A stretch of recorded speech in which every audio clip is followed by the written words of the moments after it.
Dans cette société souvent centrée sur le mouvement, sur la jeunesse, on a tendance à oublier les plus anciens d'entre nous.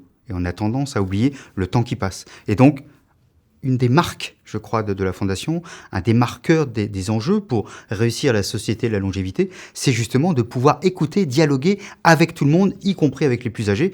Et c'est dans ce cadre-là que s'inscrit cette démarche qui a démarré à Marseille, mais qui va se poursuivre un peu partout en France, d'aller entendre, d'aller écouter, d'aller dialoguer avec, par exemple, les habitants des maisons de retraite médicalisées. Il y a, on va dire, 1 an et demi en arrière, vous vous étiez tous retrouvés pour faire des interviews sur le thème de territoire mémoire de vie. Et ces petites interviews ont été ensuite réunies dans un livre qui se trouve juste ici. Et vous allez voir que chacun d'entre vous a sa page, a sa photo pour certains, et surtout son histoire.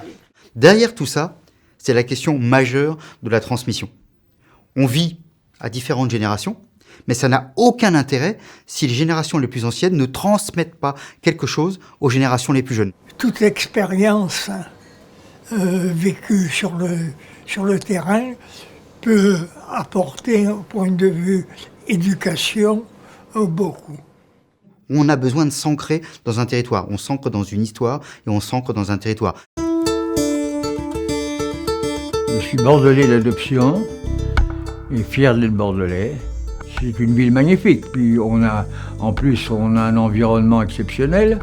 La mer qui est proche, la montagne qui n'est pas loin, et les vignobles, bien entendu. Donc il nous semblait absolument essentiel, encore plus pour des gens âgés, de les ancrer dans ce territoire, de leur permettre finalement, eux qui ont des racines, de pouvoir s'appuyer sur ces racines pour nous dire quelque chose. Mes grands-parents habitaient Saint-Urbache, un petit village. Je suis une paysanne, moi. Moi, j'habitais au bord de la mer, enfin au bord de l'océan Atlantique. Ah oui. J'étais tout à fait au bout, ça s'appelait la Pointe de Grave.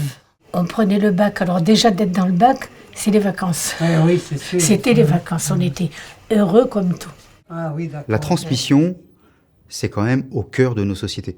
Il n'y a aucune société qui a un futur, il n'y a aucune société qui avance s'il n'y a pas de la transmission. On a démarré à Marseille, où il y a eu, il faut le dire, un très gros succès. On a décidé ensuite de poursuivre l'aventure, de poursuivre le Tour de France à Bordeaux. On voit bien déjà aujourd'hui, ça fonctionne extrêmement bien. Et puis, après-demain, ça sera dans une autre ville, sur un autre territoire.